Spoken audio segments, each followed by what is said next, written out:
जब धन मिला तो धन हमारा स्वामी बन गया कि हम उसके स्वामी हैं। और अगर धन के कहीं अकड़ में आ गए, ये बना रहा है, ऐसे ही बना रहा है। हाँ, एक सज्जन आए बड़ी प्रसन्न मुद्रा में, बोले एक बड़ा ज्योतिषी आया, बहुत बढ़िया। कैसा है? अरे महाराज बिल्कुल सही बात बता दी। मैंने कहा खैर बात तो बता दी, तुमने कुछ दिया उसको? बोले हाँ 100 रुपया दिया। अच्छा, और सब बात बिल्कुल ऐसी बता दी कि मैं तो बड़ा आश्चर्य में पड़ गया, इसको कैसे मालूम हो गया। और सही बात हमने कि क्या बताएं, एक आध हमें भी बताओ। बोले महाराज उसने कहा कि तुम्हारे पास पैसा तो बहुत आता है लेकिन टिकता नहीं है, ये उसने बताया। मैंने कहा तेरे दिमाग का दिवाला निकल गया। अरे धन की आदत अगर टिकने की होती तो जहां से छपा था वहीं टिक जाता, तेरे पास तक आता भला। आप सोचो क्यों आता है यहां? अच्छा, वहीं वो टिक जाता। बोले मेरी तो आदत टिकने की है। अरे भले आदमी, उसकी आदत टिकने की नहीं है, वो तो चलना ही उसकी आदत है। तो जो चलता चलता आया तो दूसरे के हाथ में आया, अब तुम्हारे हाथ में अगर टिकने का आदत वहीं टिक जाएगा तो आगे तो पास नहीं जाएगा। इसलिए ज्योतिषी ने क्या बताया, ये तो सही बात है, लेकिन हाँ उसको चलो ब्राह्मण को 100 मिला, उसको तो ठीक है, जीविका उसकी इसी बहाने चल रही। कहीं कह दिया तुम्हारे ऊपर शनिचर आ गया है तो तुम नीलम पहन लो, तो नीलम पहने, उनके कमीशन भी होते हैं, तो उधर से भी मिल गया, थोड़ा उधर भी मिल गया। और तुम्हारे ऊपर तो शनिचर चढ़ा ही है, शनिचर न चढ़ा होता तो ये चक्कर ही में क्यों आ जाते। हाँ? ग्रह के लिए परमात्मा का अनुग्रह अनिवार्य होता है प्रेमियों, परमात्मा का अनुग्रह ग्रहण करना चाहिए। और हमारी कई भूलें हो जाती। एक ये भी भूल है कि जीवन में हमारी कामना अभी पूरी हो और ये हम ही को मिले, दूसरे को किसी को मिले ना, इससे बढ़कर के और कोई सुंदर नहीं है, इसलिए ये हमें चाहिए और ये हमें मिले, दूसरे को न मिलने पावे। अब देखिए ये जो व्यक्ति के मन में आ जाता है ये भाव ही गड़बड़ है।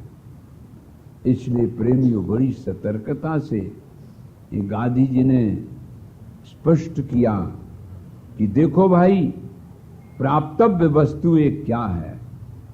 प्राप्तव्य वस्तु धन नहीं है, धर्म है और अपना आनंद स्वरूप है। निर्विकल्प समाधि लगा के अपने मन को शांत करके उद्दालक ऋषि बैठ गए और मन को ही कहा कि अरे रे मूढ़ मन, तू कहां तक दौड़ेगा। तुलसीदास जी ने भी बड़ा संकेत किया, बोले विषय वारी मन मीन होत नहीं। विषय रूप है जल और मन है मीन। विषय वारी, विषय रूपी जल में मन रूपी मछली पड़ी हुई। भिन्न नहीं होत कबहू पल एक। तो जैसे जल से मछली अलग नहीं होती एक क्षण भी, ऐसे विषयों से मन अलग नहीं हो रहा। विषय वारी मन मीन भिन्न नहीं होत कबहू पल एक। तासों साहत विपति अति दारुण जन्मत जोनि अनेक। इसीलिए तमाम नाना प्रकार की योनियों में ये अटकता भटकता और बेचारा न जाने कहां कहां पड़ता हुआ दुखी हो रहा है, दुखी हो रहा है। फिर क्या करें? बोले कृपा डोरी बंशी पद अंकुश परम प्रेम मृदु चारो। यही विद वेदी हरो मेरो मन कौतुक नाथ तिहारो। बोले ये मेरा मन ये मछली बना हुआ विषय रूपी जल में पड़ा हुआ है, आप कृपा करो प्रभु। क्या करो? बोले तुम मछुआ बन जाओ। भगवान ने कहा रे राम राम राम, वैकुंठ छोड़कर हम मछुआरे बने आए। कहा कि हाँ तुम्हारे लिए कहा, जब तुम कछुआ बने तो मछुआ बने में क्या बड़ी बात, मछली बने कछुआ बने, बन जाओ। बोले हमारे पास सामान नहीं। बोले वो हम दे देंगे। कृपा डोरी, तुम्हारी जो कृपा है ना ये डोरी बन जाएगी। और बंशी पद अंकुश, और बंशी क्या है? बोले पद अंकुश, आपके चरणों में जो चिन्ह बना हुआ है ना वही बंशी है। और परम प्रेम मृदु चारो, और मछली को उस बंशी के कांटे के आगे थोड़ा मांस लगा देते हैं। कृपा डोरी वंशी पद अंकुश, परम प्रेम मृदु चारो। और यही विद वेद हरो मेरो मन, कौतुक नाथ तिहारो। और इस प्रकार से वेद के मेरा मन रूपी मछली आप अपने पास रख लो प्रभु। हमारा मन जब आप में लग जाएगा बस काम बन जाएगा। चंचल मन तुम आओ, चंचल चंचल मन तुम आओ, चंचल श्री राम ध्यान में, श्री राम रमा हुआ जो सर्व जगत में रमाओ। उसी में तुम रम जाओ, उसी में शांत नहीं है नश्वर जग में, शांत शांति नहीं है नश्वर जग में, शांति परम शांति वहाँ पाओ, परम उसी में तुम रम जाओ, उसी में हुए बहुत दिन जग में घूमत हुए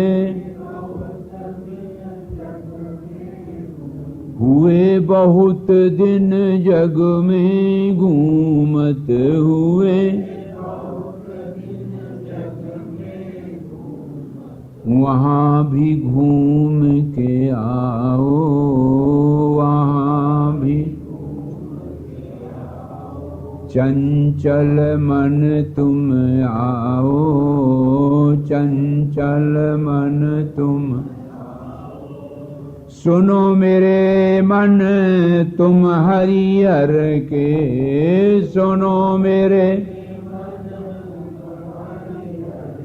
पद पंकज को ध्याओ, पद पंकज उसी में तुम रम जाओ, उसी में चंचल मन तुम आओ, चंचल मन तुम। बोलो राजा रामचंद्र भगवान की जय। ओम शांति। प्रेमास्पद परमात्म स्वरूप। आइए महर्षि उद्दालक बड़े भारी तपस्वी रहे, बड़ा उनका चिंतन। उन्होंने विचार किया प्राप्त मनुष्य का जीवन पाक कौन सी ऐसी वस्तु है जिसको पाकर के ही मनुष्य जन्म जन्म है, मनुष्य जन्म की सफलता है। क्योंकि अरे मन मूढ़, इस संसार में लगा हुआ, इंद्रियों के द्वारा पता चला कि ये विषय हैं। शब्द स्पर्श रूप रसगंध जो आप देख रहे हैं ना, ये कैसे जाना? इंद्रियों के द्वारा जाना। इंद्रियां आपकी बताती हैं कि ये शब्द है, ये स्पर्श है, ये रूप है, रस है। और इंद्रियां कैसे बताती? बोले मन के कारण। तो विषय मात्र जाने जाते इंद्रियों से, और इंद्रियां जानी जाती मन से, और मन में ये सारा संसार भरा हुआ है। ये मन कल्पित है। इंद्रियां जब विषयों पर जाती हैं मन के आदेश को पाकर के, तो तुम्हें पता चलता है कि ये विषय है। पहले आपके मन में एक इच्छा होती है कि अमुक वस्तु मिले, तो वो मिले, वो मिले, वो चिंतन होने लगेगा बार बार, वो कुरेदेगा मन, अब मिले मिले। अब इच्छा हुई, बुद्धिमान अगर है कोई तो इच्छा होते होते विवेक का आदर करेगा कि इच्छा अच्छी है कि खराब है, ये हमारे लिए परिणाम में सुखद होगी कि कल हितप्रद होगी। सुखद और हितप्रद में अंतर है। सुखद थोड़ी देर के लिए होगी और उसी में लुभा गए, हितप्रद है कि नहीं है, ये विवेक हुआ, तब क्रिया हुई। यही इच्छा शक्ति का नाम महालक्ष्मी, विवेक शक्ति का नाम महासरस्वती, और क्रिया शक्ति का नाम महाकाली। तो हमारे जीवन में इन तीनों शक्तियों का कैसा उपयोग होना चाहिए। पहले इच्छा होती तो आपके अधीन नहीं है इच्छा। इच्छा तो जैसे गुण होंगे, जैसे संस्कार होंगे, जैसा अभ्यास होगा जन्म जन्म का, उसके अनुसार इच्छाएं होती रहती। तो इच्छाएं होने का कोई महत्व तो नहीं है, क्योंकि वो तो होंगी गुणों के रहते रहते। लेकिन वो इच्छा होने पर आपने सरस्वती जी का विवेक का आदर किया कि नहीं किया? करने लायक है तो करो, न करने लायक नहीं। यही हमारी भूल हो जाती है।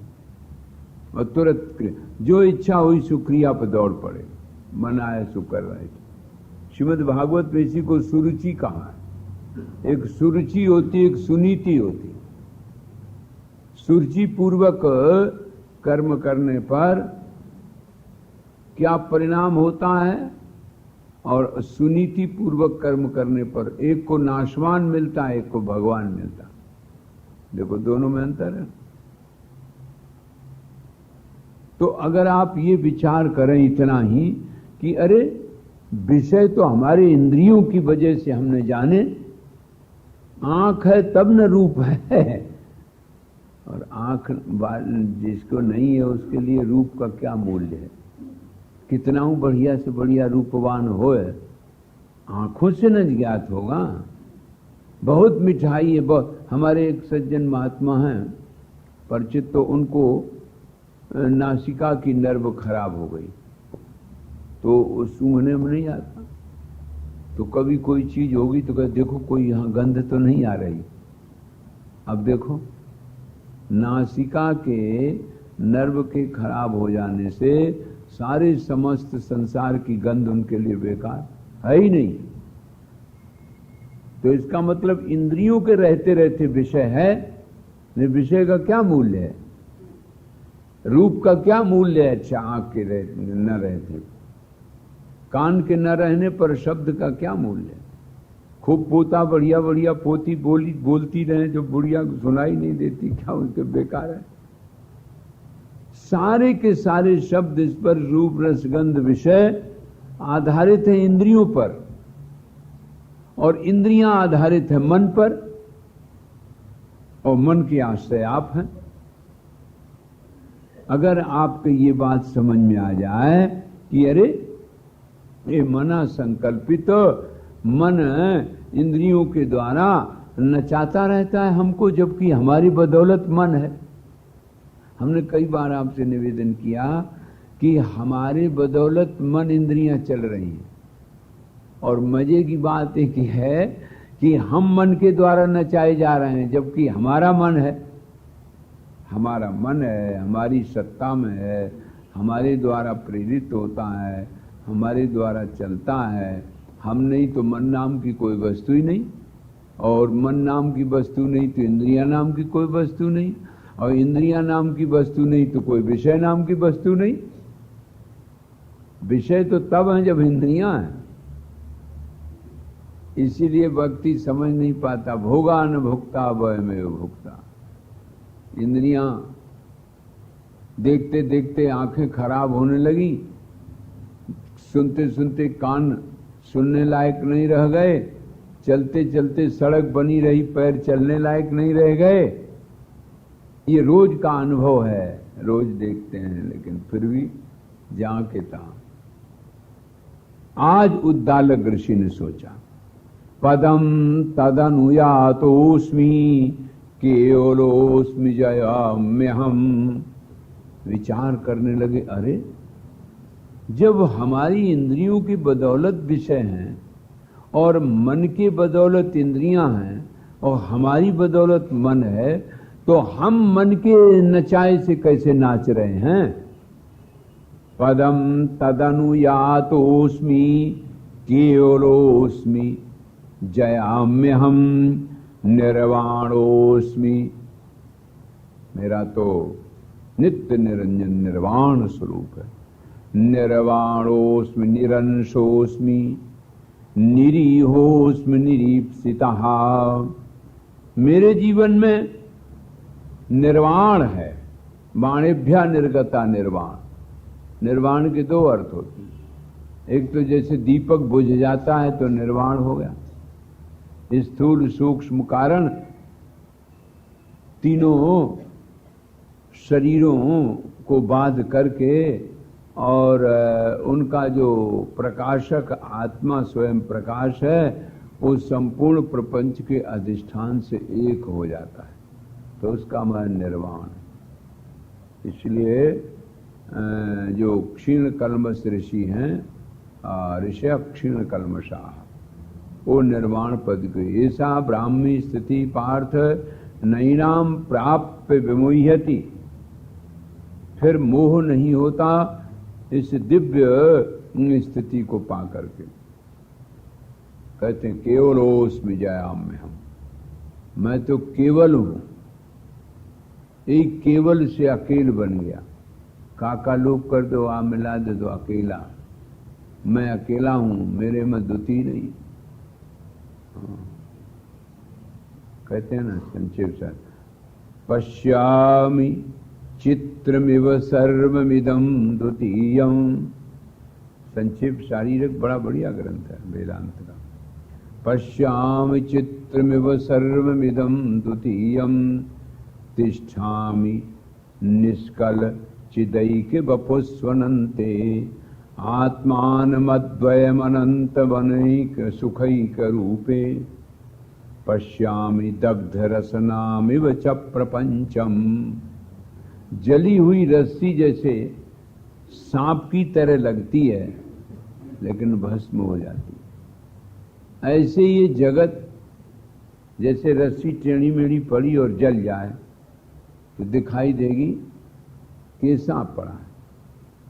पश्यामि दग्ध रसनामिव च प्रपंचम। तो सारा प्रपंच का प्रपंच कैसा दिखाई देता, बोले दग्ध रसनामिव, जैसे जली हुई रस्सी हो। पश्यामि चित्रमिव सर्वमिदं द्वितीयम। ये जितना भी द्वितीय संसार प्रपंच है वो हमें चित्र की तरह दिखाई देता। चित्र में घोड़ा दौड़ रहा है, चित्र में घोड़े पर बैठा हुआ आदमी दौड़ रहा है, हाथी दौड़ रहा है, लेकिन चित्र में न घोड़ा है न हाथी। घोड़ा की शकल सूरत है वहां कागज। ऐसी शकल सूरत रेखा दिखाई देती है। क्या सुंदर संकेत। पश्यामि चित्रमिव सर्वमिदं द्वितीयं तिष्ठामि निष्कल चिदई के बपुस्वनंते। चिद रूप अनंत ब्रह्मांड का आश्रय रूप मेरा वो स्वरूप। आत्मानमद्वय मनंत सुखैक रूपे पश्यामि दग्ध रसनामिव च प्रपंचम। ऐसे दिखाई दे रहा। आज उद्दालक ऋषि को होश आ गया। निर्वाणोस्मि, मैं तो निर्वाण हो चुका। मेरे में तीनों शरीर कहाँ है, तीनों अवस्थाएं कहाँ हैं, पांचों कोष मेरे में कहाँ है? तो मेरे द्वारा प्रकाशित हो रहे हैं, मैं उन्हें सिद्ध करता हूं भाई। मैं तो अकेला हूं। मेरी सत्ता में प्रकाशित देश, मेरी सत्ता में प्रकाशित काल, मेरी सत्ता में देश काल वस्तु परिस्थिति सब मेरी सत्ता में भाषित हो रहे हैं। निर्वाणोस्मि निरंशोस्मि निरीहोस्मि निरीप्सितः। कोई संकल्प मुझ में नहीं है, मैं तो संकल्पों का आश्रय हूं। जब ये बात समझ में आती है, जीवन बन जाता है। यही त्याग है। त्याग की पूर्णता में न रहेगा और मम का बंधन। ये जो अहम और मम का बंधन है वो तब तक है जब तक पूर्णता नहीं। त्याग की पूर्णता में न रहेगा अहम और मम का बंधन। क्यों है?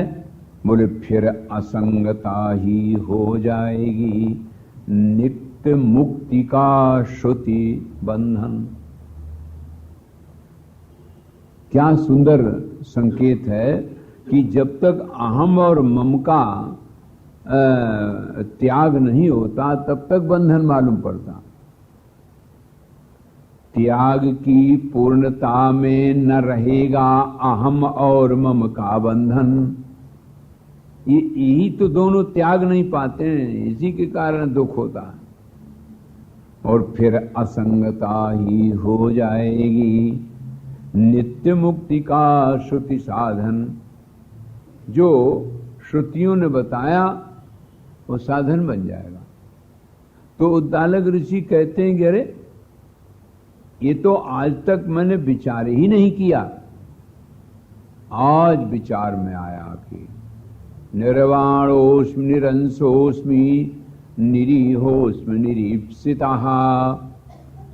अरे मेरे में तो प्रपंच है ही नहीं।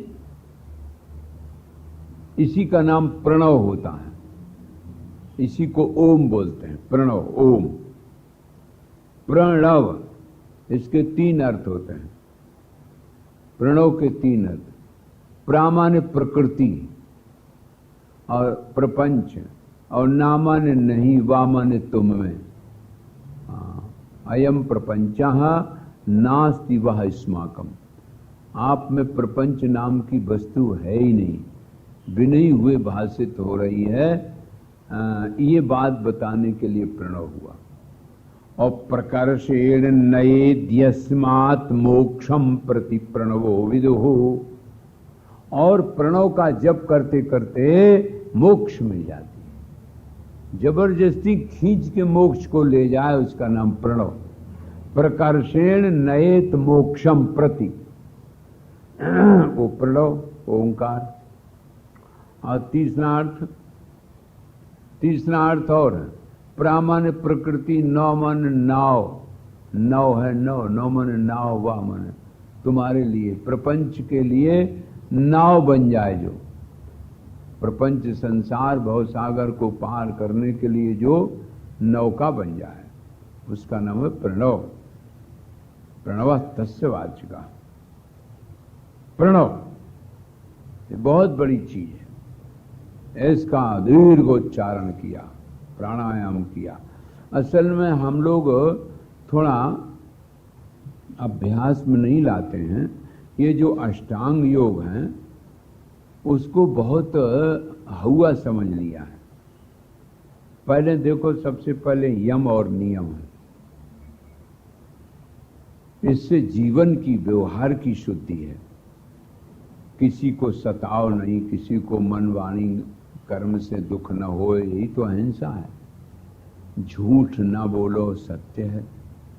आस्ते माने सारी वस्तुएं मिली हुई हैं भाई भगवान से, तो इसलिए मिली हुई समझोगी न कि मेरी, तो ये चोरी बच गई। भाई भगवान की कहने लगे मेरी, तो चोर हो गए ना। देखो, अस्ते ब्रह्मचर्य का मतलब है अपनी संपूर्ण इंद्रियों को, जिन विषयों को आप ग्रहण करते हैं उनमें संयम हो। संयम इंद्रिय ग्रामम। ब्रह्मचर्य का मतलब ये नहीं कि विवाह न करे तो ब्रह्मचारी है, वो तो लाचारी में ब्रह्मचारी है। ब्रह्मचारी माने जितनी भी इंद्रियां हैं उन सब इंद्रियों में जो विषयों का ग्रहण होता है उससे भीतर क्या रिएक्शन होता है। तीन बातें ध्यान में रखना चाहिए। बोलो, शास्त्र सम्मत हो, किसी का अहित न हो और बुलाने पर आया हो। देखो, ये तीन चीजें अगर मिली रहेंगी तो पुण्यप्रद है वो क्रिया। लेकिन हर क्रिया में ये तीन चीजें जुड़नी चाहिए। वो शास्त्र सम्मत हो, अहित न हो किसी का, और जब आप बुलावें आवाहन करें तब आवे। ये नहीं जब चाहे तो काम आ गया, जब चाहे तो क्रोध आ गया। जरा से किसी ने गड़बड़ी कर दी तो परश्रामी करने लगे, इसका मतलब थोड़ी होता है। शास्त्र सम्मत हो, अहित न हो और बुलाने पर आवे, तो वो यम नियम ये बड़े महत्वपूर्ण हैं। हिंसा, सत्य, मस्ते, ब्रह्मचर्य। संपूर्ण इंद्रियां जब विषय को ग्रहण करती हैं उसका रिएक्शन आपके भीतर क्या होता है। आपने रूप देखा, मंदिर में गए, भगवान का दिव्य दर्शन, झांकी खुली देखा, आंख के द्वारा जो आपके भीतर भगवान की दिव्य झांकी गई, उससे आपके पूरे मन पर शांति, सात्विकता छा गई। तो ये आंख का ब्रह्मचर्य व्रत हुआ। ऐसे ही आपने शब्द सुना तो जिस शब्द के द्वारा तुम्हारे भीतर वैराग्य जागृत होए और प्रपंच का मिथ्यात्व सिद्ध होए, तो देखो ये कान का ब्रह्मचर्य हो गया। ऐसे ही हर इंद्री का संयमित है। अपनी धर्मपत्नी के साथ पुत्र की कामना के द्वारा इच्छा की पूर्ति के लिए काम भी पुण्यप्रद है। कामो अदात कस्मई अदात कस्मात अदात, ये काम भी पुण्यप्रद है। लेकिन वो पुत्र बन के रहा है, आज्ञाकारी होना चाहिए। जैसे भगवान के का काम पुत्र था। काम हो लेकिन आज्ञाकारी हो, लक्ष्मी धन संपत्ति हो लेकिन आज्ञाकारी हो, पत्नी बन के रहे, न कि मालकिन बन जाए। ये बस मुख्य ध्यान रखना चाहिए। तो ये यम, अहिंसा, सत्य, ब्रह्मचर्या, परिग्रह। अब जैसे मान लो अपरिग्रह की बात है, तो बस वृत्ति को ध्यान में रखना चाहिए कि संन्यास मूलक है कि संग्रह मूलक है। आप अपनी वृत्ति को टटोलो कि ये वृत्ति हमारी संन्यास मूलक है कि संग्रह मूलक है, तो इसी में संन्यास हो जाएगा। सामान घर बहुत पड़ा है तो राज्य किया है जनक जैसे राजाओं ने। राम ने राज्य किया, जनक ने राज्य किया। राज्य करते हुए भी आपके भीतर की वृत्ति में क्या है। संग्रह मूलक होगा तो अपरिग्रह नहीं हुआ, और सामान रहते हुए भी संग्रह मूलक नहीं, संन्यास मूलक है। अपनी आवश्यकता तो कुछ नहीं। एक ट्रक सामान लोग लेकर के और हरिद्वार में तपस्या करने जाते हैं, एक ट्रक सामान। तो जरा विचार करो, आवश्यकता की पूर्ति सोचनी चाहिए, इच्छा की पूर्ति पर सदा अंकुश रखना चाहिए शास्त्र का। यदि तुम्हारी इच्छाओं पर, यदि तुम्हारे विचारों पर शास्त्र का अंकुश नहीं है तो न जाने कहां हाथी खड़बड़ा दे। शास्त्र का अंकुश, शास्त्र का अनुशासन होना चाहिए इच्छाओं पर, और सामर्थ्य से अधिक इच्छा कभी नहीं करनी चाहिए। यही तो ये संतोष है, इसी का नाम संतोष। तप, सहना, सर्दी गर्मी सहना, तप, ईश्वर प्रणिधान, ईश्वर की उपासना, समष्टि का जो मालिक है, जिसकी बदौलत अनायास गर्मी से वर्षा आ गई, वर्षा से जाड़ा आ गया, तत्तद ऋतु में वो फल आ गए, फूल आ गए, अपने आप सब प्रकृति से, नियति से हो रहा है, इसका संयमन करने वाला परमात्मा है। सृष्टौ या सर्ग रूपा, प्रारंभ में मंगलाचरण में मैंने बताया, सृष्टौ या सर्ग रूपा जगदवन विधौ पालनी या चरौद्री। ओ सृष्टि के समय में ब्रह्मा, पालन करते समय विष्णु, और संहार करते समय जो रुद्र रूप शक्ति से प्रकट होता है। ये देखो, संहारे चापीयस्या जगदिदम अखिलम कीटनम या पराख्या। और जिसका ये खेल है, कभी पालन किया, कभी संहार किया, कभी कुछ किया, एक खेल है उस महाशक्ति का, उस महाशक्ति का एक खेल है। पश्यन्ती मध्यमाथो तदनु भगवती वैखरी वर्ण रूपा। वही पश्यन्ती मूलाधार में, और वही नारायण परा मूलाधार में, पश्यन्ती मणिपुर चक्र में, और मध्यमा अनाहत चक्र हृदय में, और वैखरी कंठ में आकर के वही तो निकलती है।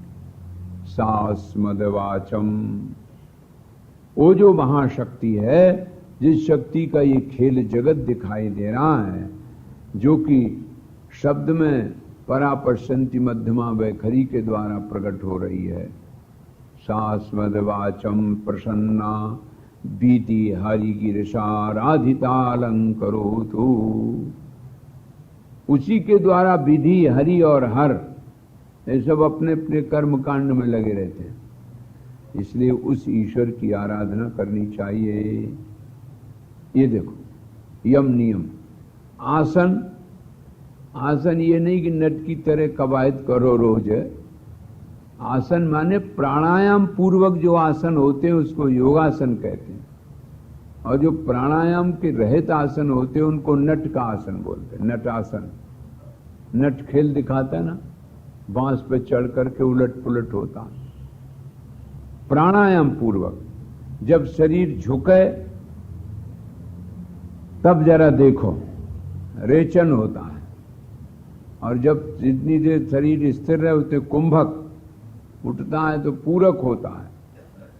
तो आसन पर ये ध्यान दृष्टि पर रखना चाहिए कि इसमें पूरक है कि रेचक है कि कुंभक है। जो वायु हृदय से बाहर निकलती है उसको प्राण बोलते हैं, और जो वायु भीतर जाती है उसको अपान बोलते हैं। तो देखो, ये क्रम बराबर चलता रहता विषम भाव से, कि पिंगला से माने दाहिनी ओर पिंगला है और बाईं ओर इड़ा है। पिंगला सूर्य नाड़ी है और इड़ा चंद्र नाड़ी है। तो बाईं ओर, दाईं ओर से गया प्राण वायु अंदर, और अपान बाईं से निकला, और फिर इससे बाईं से गया और दाएं से निकला। यही क्रम बराबर चलता रहता है। ये विषम अवस्था में होता है। और जब प्राण और अपान को एक में सम कर दिया जाता है अभ्यास करते समय, अर्थात सुषुम्ना वायु हो जाती है, तो उसी को लिखा ना, प्राणापानु समो कृत्वा नासाभ्यंतर चारण। तो प्राणापानु समो कृत्वा का अर्थ यह है कि प्राण और अपान को की विषमता को निवृत्त करके सम कर लिया जाए। माने बराबर बराबर उसकी गति हो जाएगी। तो नासिका से 12 अंगुल बाहर इसको बाह्य कुंभक कहते हैं और भीतर को अंतः कुंभक कहते हैं। तो ये प्राणायाम बहुत जरूरी है, इससे प्राण की शक्ति बनती है। ये जल से बनता है, शुद्ध जल का पान करो तो प्राण शुद्ध होगा। और प्राणायाम प्रक्रिया से प्राण का व्यायाम, जैसे यम नियम से जीवन व्यवहार शुद्धि और आसन से शरीर शुद्धि, ऐसे प्राणायाम से प्राण शुद्धि होती है। ये तो रोज करना ही चाहिए, ज्यादा न बने तो 3 बार सवेरे, 3 बार दोपहर, 3 बार शाम के। इससे बहुत लाभ होता है।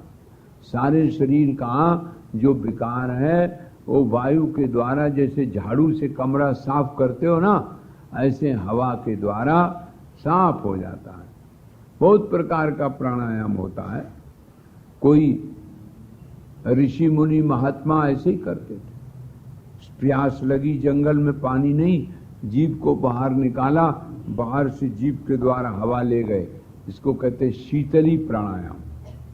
एकदम ठंडा लगा जाएगा आपको, बहुत शीतलता, प्यास बंद हो जाएगी।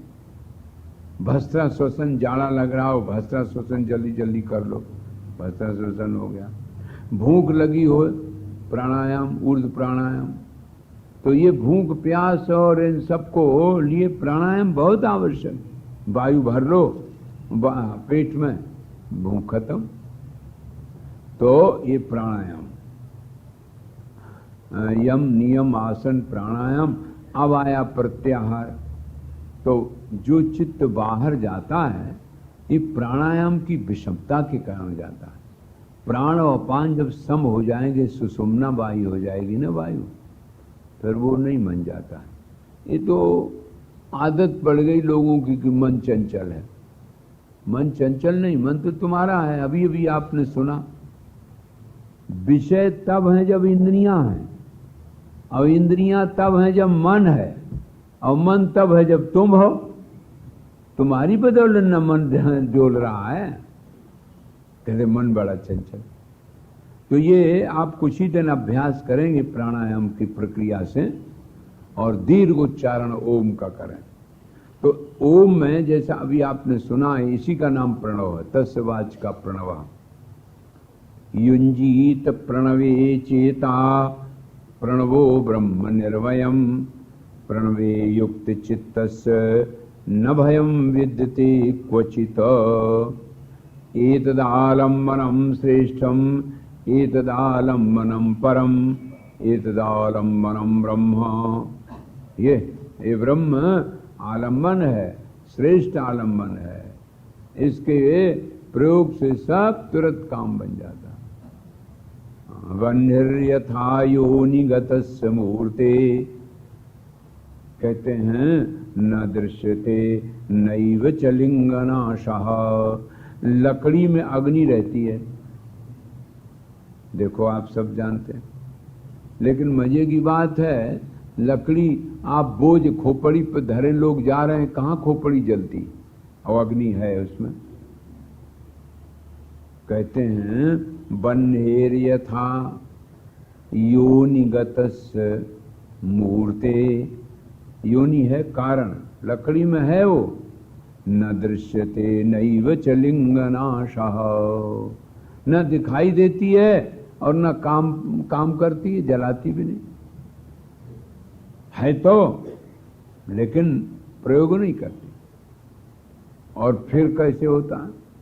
बोले सएवेन्धन योनिगृह्य तदो भयम वही प्रणवेन देहे। और वही अग्नि, उसमें लकड़ियां ऊपर डाल दो, जरा फूंक लगा दो हवा का, जलने लगेगी। इसी प्रकार से प्रणव है आपके भीतर, वो आत्म प्रकाश को देने वाला, ये प्रणव है। ओम प्रणव तस्य वाच का प्रणवा। दीर्घ उच्चारण करते हैं तो मालूम पड़ता है जनो परा से प्रारंभ हुआ है। मूलाधार एनस गुदा के पास है, वो मूलाधार है। स्वादिष्ठान मूत्रेंद्री के पास है। मणिपुर नारायण अग्नि तत्व नाभि में, मध्यमा वायु तत्व हृदय में नारायण, और है विशुद्ध चक्र ये कंठ में वैखरी, और है फिर इसके बाद आज्ञा चक्र दोनों भावों के बीच में, और सिर पर सहस्त्रार चक्र है। इस 7 मंजिल की बिल्डिंग है आपकी ये। इस 7 मंजिल की बिल्डिंग में क्या क्या सामान रखा हुआ है खोज ही नहीं करते। तो ध्यान में जब देखते हो तब उससे पता चलता है। अभी आप देखो, प्रैक्टिकल करके देखो, एक बार ओम का उच्चारण करो जोर से, जरा रीढ़ सीधी करो, रीढ़ सीधी करो और बोलो ओम, बोलो ओ।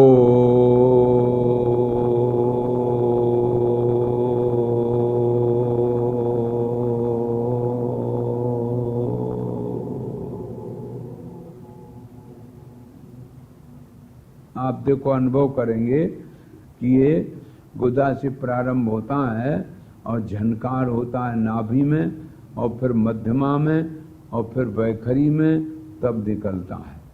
आ उ मा, ये 3 अक्षर हैं।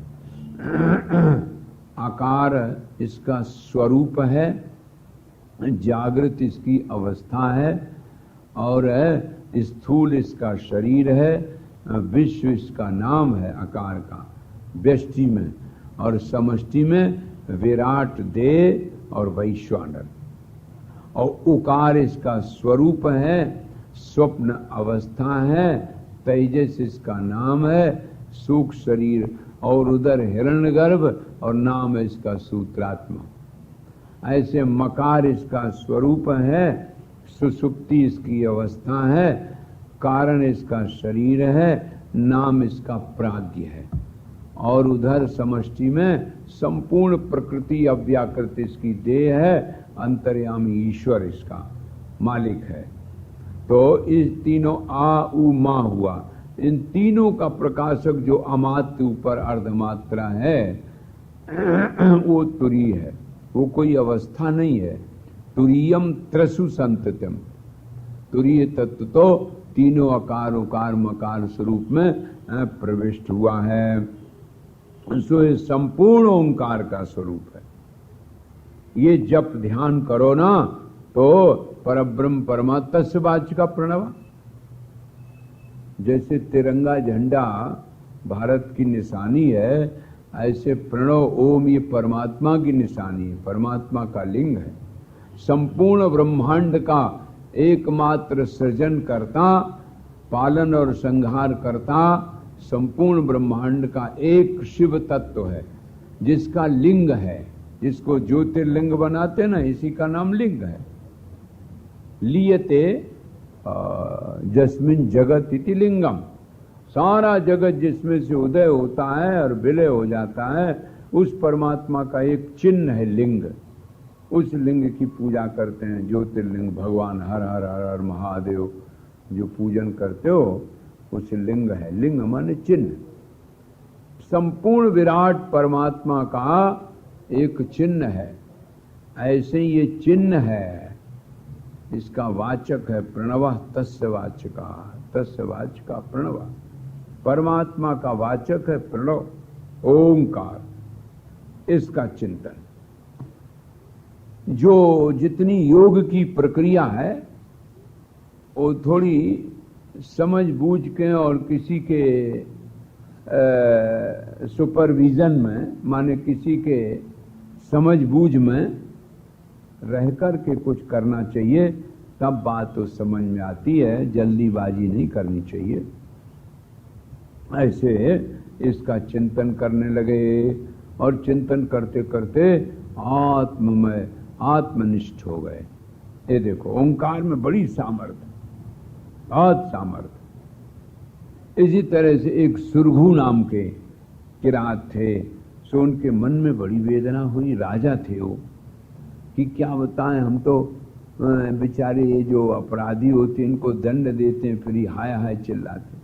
किसी को मृत्यु दंड देना पड़ता, किसी की पिटाई करनी पड़ती, ये ठीक नहीं। तो राज्य छोड़ दें तो ज्यादा अच्छा रहेगा। तो मन में विचार कर रहे, बड़ी वेदना थी, अरे राम राम राम, मैं राजा होकर के कितना अत्याचार करता हूं, अपराधियों को दंड देते हैं, फिर वो हाय हाय। तब तक मांडव्य ऋषि आ गए। मांडव्य ऋषि बड़े प्रसिद्ध हैं, उनकी कथा भागवत में आपने सुनी होगी।